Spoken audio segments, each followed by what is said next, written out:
Good afternoon. I'm Renee Gavin, the emergency manager from Muskegon County. And we're just here to discuss kind of the weather incident, what happened in Muskegon County. This morning we were struck by a severe storm system that continues to affect the Muskegon County area. Our emergency services have trained for these incidents and remain vigilant in the response efforts. The safety of our residents is our primary focus. This morning, 2 severe storm events came on shore from Muskegon to the Whitehall area. The first system arrived around 5:19 a.m. and the second around 5:55 a.m. The National Weather Service office in Grand Rapids reported winds from 68 to 71 miles per hour.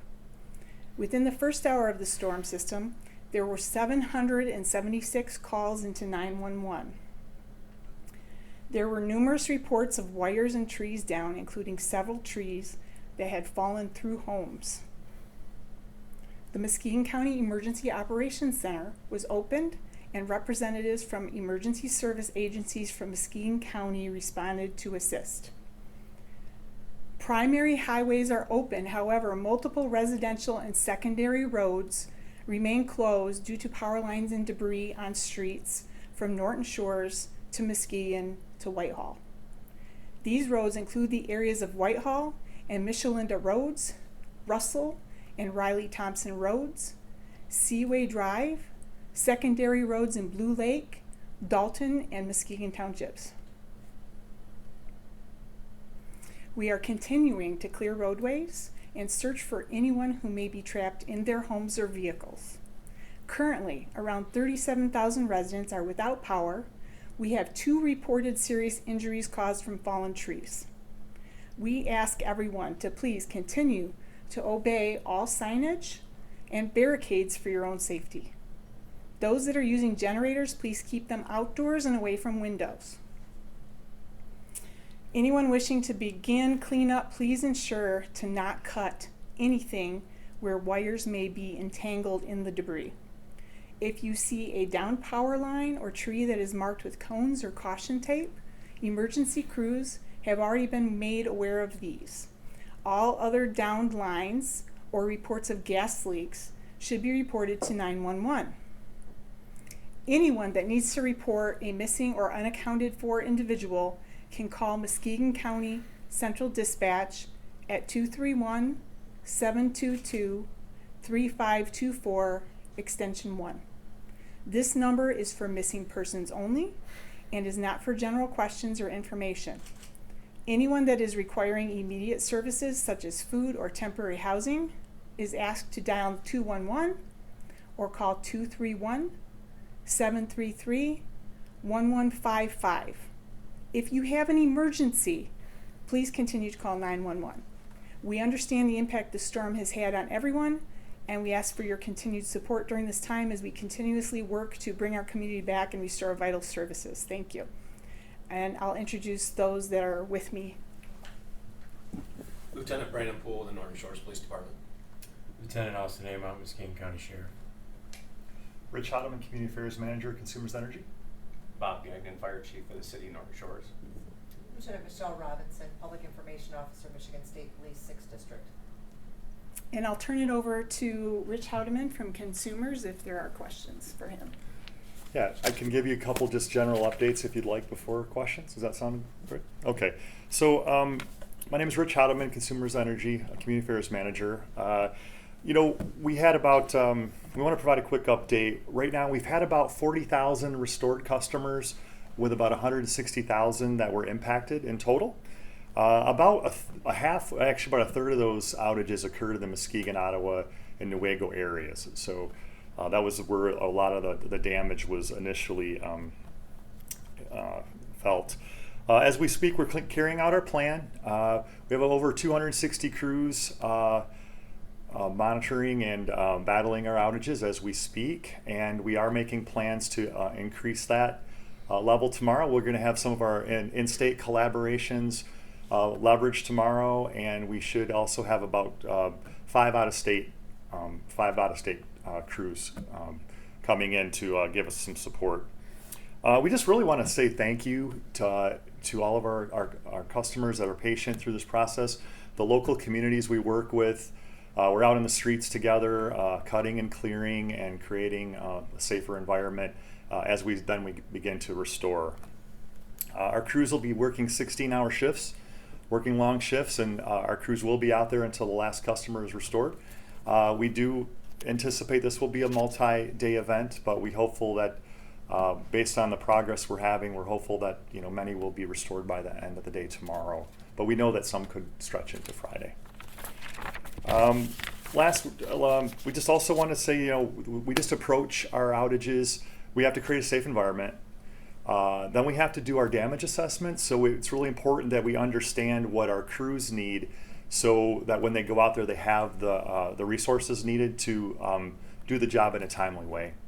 And then lastly, obviously full restoration is ideal. So I'm happy to take any questions if I didn't hit on those during my statement. Yeah, I got a question. Sure.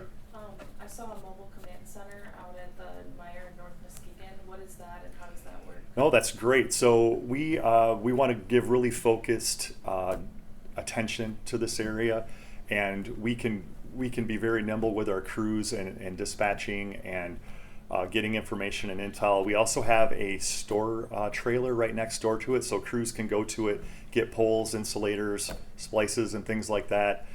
So we can be really boots on the ground with our leadership and our crews and our equipment, so we can quickly turn around those times. So versus having to go back to our service center or another area, we can have those things in the field.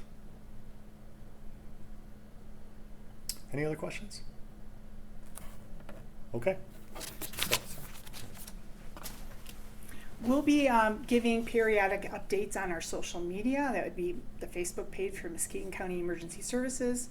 Also, MSP is sharing information on their Twitter and Facebook pages and other pages. Anything else? You're sharing information on your social media? Absolutely, and I think you covered a great safety message. So thanks for covering those areas. That's really important. Okay. Great. Thank you very much. I have a question for police or fire. You said there were a couple injuries. Can you say what those were? You have the reports of the injuries? I don't. I just know that there were 2 reported injuries due to trees. Do you know if those trees fell on a house or? I don't have that information at this time. Do you know whereabouts those occurred? In Whitehall, where in the county perhaps? No, we have a long list of stuff, and I don't have those specifics at this time. There was one crash this morning on 31 near White Lake Drive. That's where one of the individuals was injured, and then there was an individual that was out jogging and was struck by a tree. So those are the 2 serious injuries that we've been accounted for, but we're still in a recovery effort at this point, where we really highly encourage individuals that if they know of someone that they haven't seen that may still be in their homes and cannot get out, that is something that we do want to have you report right away to make sure that we can provide assistance to them as soon as possible. You said someone was jogging and the tree fell on them. That's the report that we've originally received. Okay. And have you had anyone report concerns of a missing person, or is that just a precaution? That's just a precaution. Anytime that you have any kind of major weather incident such as this, especially when we have the roads that are blocked right now, that we're trying to get to all of those residents that maybe they can't get out of their driveways. We want to ensure the safety of all the citizens that are in Muskegon County. Earlier in the day, it was reported that about 50% of Muskegon County, I think it was Muskegon County roads, were impassable due to closures. Has that number gone down at all, or is it? Are we around still the same amount of closures? It unknown. There's barricades that are put in place that are in some of those major roadways that were mentioned, but I don't have a number for you. The crews are out there, both road commission crews, but it's a really difficult situation right now as we have those down power lines. We want to ensure that no one is clearing any debris off a roadway or anything along that, so that they're not causing damage to themselves or harm to themselves from trying to access these the debris and the lines that might be in those debris, or lines that are in the debris. So we really encourage individuals that if they see a tree or a line that's been marked with those cones or caution tape on there, that has already been accounted for. But, you know, the major roadways, earlier this morning when this first came through, US 31 northbound, I believe it was closed. That has been reopened, so the major highways are now open. We do still have the closure on Seaway because of a down power line. So as consumers comes in and clears those lines, more roads are going to open, because that will allow emergency crews to come in to cut that debris back and open those roadways. Of the two severe weather lines that rolled in, was either one of them of a greater severity? According to the National Weather Service, the second system that came through was the one that had the higher sustained winds of 71 miles per hour. So, but because of the severity of them coming in so close back to back, that's what created that dual system that created so much damage. And as far as on the fire side, I just want to assure everybody that we have fire crews throughout Muskegon County, boots on the ground, going through neighborhoods and assessing the damage and doing whatever they got to do to work with the road commission on getting these roadways opened up, get them passable again. So.